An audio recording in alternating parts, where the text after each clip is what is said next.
Hello students and welcome to the PSVI. Students, मैं नीरज कुमार आप सभी का स्वागत करता हूं पीएसवीआई में। ठीक है स्टूडेंट्स, अभी हम लोग क्लास 8 का चैप्टर 5 हम लोग पढ़ रहे हैं, जिस चैप्टर का नाम हम लोग कंबक्शन। ठीक है। उसके बाद हमारा फ्यूल, इन सारी चीज़ों मतलब कि दहन, ज्वलन और ईंधन के बारे में हम लोग पढ़ रहे हैं। ठीक है। तो पिछली क्लास में हम लोगों ने देखा था कंबक्शन के बारे में कि कंबक्शन क्या होता है। तो कंबक्शन एक केमिकल रिएक्शन होता है जिसमें मौजूद होता है, क्या होता है, ऑक्सीजन और हीट और लाइट और फ्लेम, इन सारी चीज़ों को मिला करके क्या होता है, कंबक्शन का प्रोसेस होता है। आज की इस क्लास में हम देखेंगे कंप्लीट कंबक्शन के बारे में। ठीक है। कंप्लीट कंबक्शन मीन्स पूर्ण दहन। कंप्लीट कंबक्शन का मतलब क्या होता है, पूर्ण दहन। इसके बारे में हम लोग आज की क्लास में देखेंगे। तो चलिए आज की इस बेहतरीन सी क्लास को हम लोग शुरू करते हैं कंप्लीट कंबक्शन के बारे में। ठीक है। कंबक्शन एक होता है कंप्लीट कंबक्शन, जिससे हम लोग बोलेंगे पूर्ण दहन। दूसरा होगा इनकम्प्लीट कंबक्शन, जिससे हम लोग बोलेंगे अपूर्ण दहन। ठीक है। पूर्ण दहन मतलब पूरा रूप से जल जाएगा, और एक अपूर्ण मतलब कि थोड़ा जलेगा थोड़ा नहीं जलेगा। ठीक है। आ जाइए। If all the carbon is combustible material is burned to the carbon dioxide and all hydrogen to water, it is complete combustion। ठीक है। कहा जा रहा है कि अगर कार्बन कंबस्टाइबल मटेरियल होगा और वो जल करके कार्बन डाइऑक्साइड जल करके हाइड्रोजन और वाटर देगा, तो इसे हम लोग कंप्लीट कंबक्शन बोलेंगे। ठीक है, यानी कि पूर्ण दहन बोलेंगे। Complete combustion take place when enough air is present. ठीक है। अब कंप्लीट कंबक्शन कब होगा, जब अत्यधिक मात्रा में इनफ, ठीक है, अत्यधिक मात्रा में हवा मौजूद हो, तब जाकर के क्या हो जाएगा, कंप्लीट कंबक्शन हो जाएगा। ठीक है। अब है इनकम्प्लीट कंबक्शन। ठीक है। Incomplete combustion, if there is not enough air और the flame cools down, the combustion is incomplete. कहा जा रहा है कि अगर हवा जो है पूर्ण रूप से मौजूद नहीं होगा, क्या कर रहा है कि अगर हवा पूर्ण रूप से मौजूद नहीं होगा, ज़्यादा मात्रा में, इनफ मात्रा में एयर प्रेजेंट नहीं होगा, और जो फ्यूल जो होगा, जो उसका फ्लेम होगा, वो ठंडा पड़ जाएगा, cools down, the combustion is incomplete. तो उस कंबक्शन को, उस दहन को अपूर्ण दहन बोलेंगे। ठीक है। all the carbon is the quantity of oxygen it need the change into carbon dioxide। ठीक है। कहा जा रहा है कि all the carbon is not change into the carbon dioxide। जितने भी कार्बन है ना, अगर हवा अच्छे तरीके से नहीं मिल पाएगा, उसके बाद हवा अच्छे तरीके से नहीं मिल पाएगा, उसके बाद क्या हो जाएगा, कार्बन, तो कार्बन जो होगा वो कार्बन डाइऑक्साइड में चेंज नहीं होगा। Instant carbon units with only half the quantity of oxygen it need to change into the carbon dioxide। मतलब कि अगर कार्बन का 1 यूनिट है ना, तो उसे अपनी मात्रा के आधा यूनिट, आधा के बराबर ऑक्सीजन की आवश्यकता होती है कि पूर्ण कंबक्शन हो जाए, मतलब कि पूर्ण दहन के लिए। ठीक है। Then the carbon form of a different oxide, ठीक है, कॉल्ड कार्बन मोनोऑक्साइड। मतलब कार्बन का तब क्या होता है, जब ये कार्बन अगर पूर्ण रूप से दहन नहीं होगा, जलेगा नहीं, तो वो कार्बन होगा, वो अपने अलग अलग कंपाउंड में, अलग अलग अपने क्या हो जाएंगे, फॉर्म में, अलग अलग फॉर्म में चले जाएंगे, जिसमें से क्या हो सकता है, कार्बन का डिफरेंट डिफरेंट ऑक्साइड जो है, जिसको हम लोग कार्बन मोनोऑक्साइड हम लोग बोलेंगे जब अपूर्ण दहन होगा। Some of the carbon may not get any oxygen to unite with the separate as a fine particles।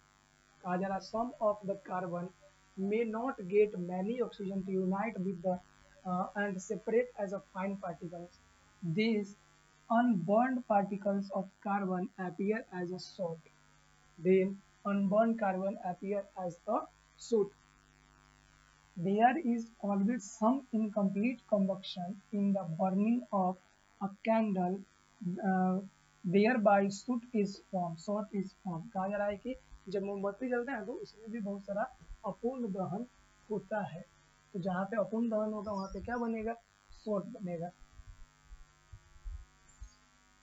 आगे जाइए।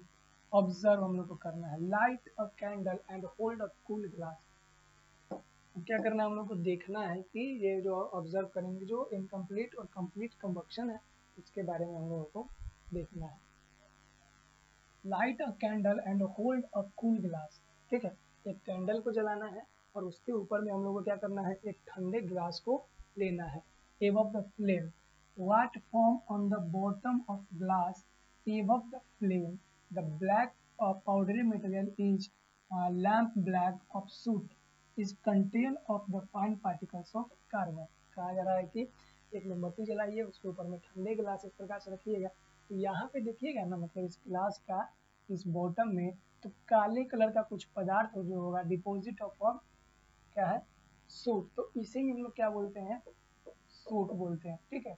और ये क्या होता है, कार्बन होता है। ये क्या होता है, कार्बन का एक पाउडरी फॉर्म होगा जो यहाँ पे जमा हो जाता है, ठीक है, तो इसे ही क्या बोला जाता है, इसे ही सूट बोला जाता है, ठीक है students. The presence of carbon particles in the smoke of a burning material give the smoke a black color, ठीक है। अब जो धुआं देखिए, धुआं होता है ना, तो धुआं देखिएगा तो धुआं किस कलर का होता है, धुआं किस कलर का होता है, तो धुआं जो होता है ना ये काला कलर का होता है। धुआं किस कलर का होता है, काला कलर का होता है। और वो काला कलर का क्यों होता है धुआं, क्योंकि उसके अंदर कार्बन होता है, इसलिए धुआं क्या होता है, काला होता है। अब हम लोग को पढ़ना है फ्लेम के बारे में, ठीक है। फ्लेम मीन्स हम लोग लॉ भी बोल सकते हैं। फ्लेम मीन्स क्या होता है, लॉ, लॉ जो जलता है ना उसके ऊपर जो फ्लेम होता है लॉ, उसे हम लोग फ्लेम बोलते हैं। Flame is a produce when a gas और वेपर बर्न, ठीक है। फ्लेम कब प्रोड्यूस होता है, जब कोई गैस जलता है या फिर कोई भाप जब जलता है तो फ्लेम उसके ऊपर में क्या होता है, प्रोड्यूस होता है। That is a flame is a burning gas और अ वेपर। इसका मतलब क्या हुआ कि फ्लेम क्या है, एक बर्निंग ऑफ अ गैस और एक वेपर है। Solid like charcoal glow when they burn, ठीक है। सॉलिड चारकोल जब ग्लो होता है, जब वो बर्न होता है, but do not produce flame. Charcoal, कोयला को कभी जलते हुए देखे हैं, तो कोयला जो है फ्लेम को प्रोड्यूस नहीं करता है, ठीक है। कोयला क्या करता है, फ्लेम को प्रोड्यूस नहीं करता है। अ लिक्विड और अ सॉलिड प्रोड्यूस, फ्लेम क्या करता है, अ लिक्विड और a solid produce flame only if it is change to the vapour by heat और form of a gas that will burn. अब देखिए, जब कोयला जलेगा ना तो वो क्या करेगा, कोयला जलेगा तो वो फ्लेम नहीं बनाएगा, वो सिर्फ शाइन करने लगता है, पीला या लाल कलर का क्या हो जाता है, उसके अंदर ग्लो करने लगता है, लेकिन उसके अंदर फ्लेम नहीं होता है। कभी कोयले के अंदर, लकड़ी के अंदर फ्लेम नहीं होता है। फ्लेम किसके अंदर होता है, फ्लेम वैसे मटेरियल के अंदर में होगा जो मटेरियल जलने पे, जो मटेरियल जलने पे क्या हो जाएगा, वेपोराइज हो जाएगा, वेपर बनेगा, यानी कि भाप बनेगा, या फिर क्या हो जाएगा, वो हीट पड़ने पर क्या हो सकता है, लिक्विड बनेगा, उसके अंदर में क्या हो जाएगा, फ्लेम बनेगा, ठीक है। In a spirit lamp the spirit in the wick evaporate by the heat applied. Spirit lamp में क्या होता है, स्प्रिट जो होता है ना इवेपोरेट होता है, जब उसको हीट मिलता है ना तो ये इवेपोरेट होके ऊपर की तरफ आता है, और ऊपर आने के बाद उसके अंदर जब जलता है तो वो क्या बना पाता है, फ्लेम बना पाता है। The vapour of a spirit burn to produce a flame. जो वेपर होता है, मतलब कि जो स्प्रिट होता है उसका जो बाष्प होगा वो ऊपर आता है, और वही ऊपर आकर के क्या बनाता है, फ्लेम बनाता है। The resulting heat keep the process of evaporation of a spirit and the burning of its vapor going on, ठीक है। अब ये जो प्रोसेस है इसका रिजल्ट क्या होता है, जब हीट पड़ता है तो स्पिरिट क्या होता है, इवेपोराइज होकर के वेपर बन के ऊपर की तरफ आता है, और ऊपर आने के बाद क्या हो जाता है, वो जलता है, और जलने के बाद क्या हो जाता है, वो फ्लेम का प्रोड्यूस कर पाता है, फ्लेम बना पाता है।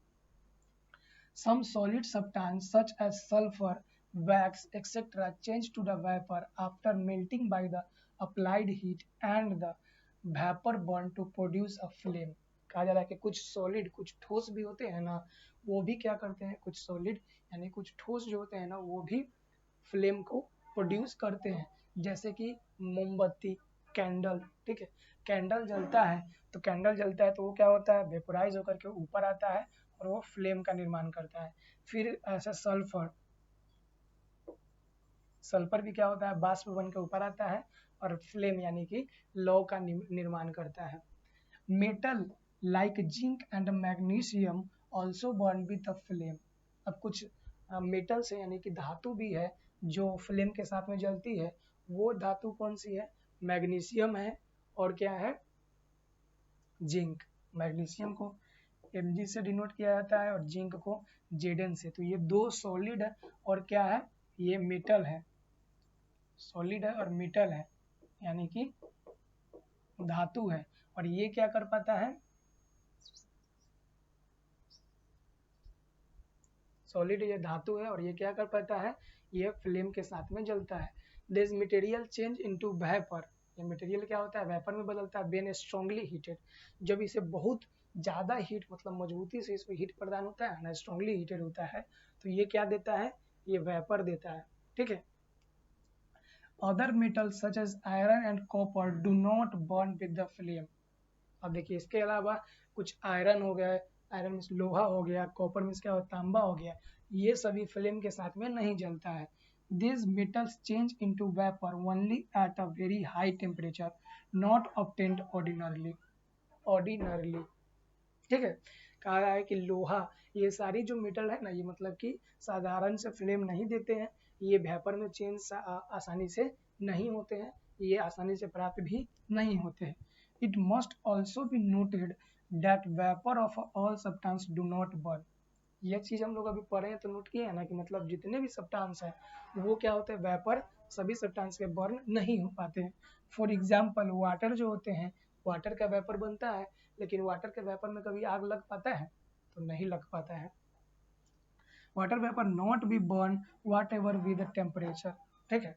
कहा जा रहा है कि अभी तक हम लोग देखे बहुत सारा ऐसे लिक्विड, ऐसे सब्सटेंस है जो जिसका जो क्या होता है, जिसका जो वेपर होता है वो क्या होता है, फ्लेम के साथ में जलता है। लेकिन कुछ ऐसे सब्सटेंस होते हैं जैसे कि वाटर पानी को अब कितना भी टेम्परेचर दे दे, कितना भी तापमान दे दे पानी को, वो क्या होता है, वो पानी को कितना भी टेम्परेचर, उसका जो वेपर होगा, उसका जो वाष्प होगा, वो लौ के साथ में नहीं जलेगा, वो जलवे नहीं करेगा। पानी को जलते हुए देखे हैं, नहीं ना डले हैं, देखे हैं। अब क्या structure of a candle flame, जो कैंडल का फ्लेम जो जलता है ना, उसका स्ट्रक्चर क्या होता है, उसमें कितने पार्ट होते हैं। जो कैंडल है इसका फ्लेम जल रहा है तो इसका अलग अलग पार्ट का अलग अलग नाम है।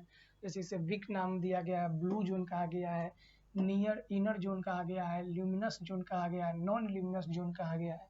तो ये सारी चीज़ें क्या है, इन सारी चीज़ों के बारे में हम लोग नेक्स्ट क्लास में जानेंगे कि एक फ्लेम मतलब कि एक जो लौ होता है उसमें कितने उसका पार्ट होता है और कौन कौन से पार्ट होते हैं उसके बारे में,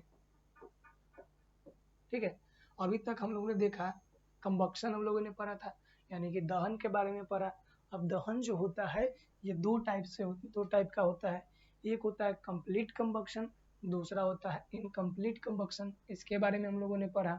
कंप्लीट कंबक्शन में क्या देखा कि जो कार्बन डाइऑक्साइड है, हाइड्रोजन है, ये सभी वाटर, ये सभी कंबाइन होकर के पूर्ण रूप से जल जाता है, कोई भी चीज़ नहीं बच पाता है। कार्बन जो है कार्बन डाइऑक्साइड में चेंज हो जाता है, हाइड्रोजन वाटर में चेंज हो जाता है, ठीक है। वाटर से मतलब हाइड्रोजन चेंज हो जाता है, ये सारी चीज़ें। इनकम्प्लीट कंबक्शन में ये पूरा रूप से नहीं जल पाता है। क्यों नहीं जल पाता है, क्योंकि इसे पर्याप्त मात्रा में हवा, पर्याप्त मात्रा में ऑक्सीजन नहीं मिल पाता है, और इसे पर्याप्त मात्रा में ऑक्सीजन मिल पाता है इसलिए पूर्ण रूप से जल जाता है, और इसे नहीं मिल पाता इसलिए पूर्ण रूप से नहीं जलता है। फिर हम लोगों ने देखा था कि कैंडल के जो है जब जलता है तो उसके ऊपर में क्या होता है, कार्बन का फाइन पाउडर जो है वो डिपॉजिट हो जाता है। कार्बन का पाउडर क्या होता है, ऊपर में डिपॉजिट होता है, उसके बारे में देखे थे। फिर हम लोग देखे लॉ के बारे में, फ्लेम के बारे में कि फ्लेम क्या होता है। तो फ्लेम में हम लोगों ने जाना कि फ्लेम जो होता है ओनली क्या होता है, जो सब्सटेंस वेपर बना पाता है ना, वेपर बना पाता है उसी में क्या होता है, फ्लेम बन पाता है। अब वेपर जो होता है जैसे कि सॉलिड, कुछ मेटल है जो सॉलिड, जैसे कि मैग्नीशियम के बारे में देखे थे, जिंक के बारे में देखे थे, जिंक के बारे में देखे थे। फिर हम लोगों ने देखे कि कैंडल होता है, ये भी जलता है तो हीट पड़ता है, तो हीट प्रोड्यूस होता है तो क्या होता है, फ्लेम बनता है, वेपर बनता है, तो ये भी फ्लेम बनाता है। लेकिन वाटर का जो वेपर होता है वो नहीं जलता है, वो फ्लेम नहीं बनाता है। तो वो भी चीज़ें हम लोगों ने देखा था। तो स्टूडेंट्स आज की इस क्लास में हम लोग इतना ही। नेक्स्ट क्लास में हम लोग देखेंगे जो structure of a candle flame, एक कैंडल, एक मोमबत्ती का जो फ्लेम होता है उसका स्ट्रक्चर क्या होता है, उसमें कौन कौन से पार्ट होते हैं, उन सारी चीज़ों के बारे में हम लोग जानेंगे। ठीक है स्टूडेंट, तो हम लोग मिलते हैं नेक्स्ट क्लास में। तब तक के लिए धन्यवाद। अगर वीडियो आपको अच्छा लगा हो तो वीडियो को लाइक शेयर जरूर कर दीजिएगा, और कहीं पे कोई डाउट हो तो आप कमेंट करके हमसे पूछ भी सकते हैं।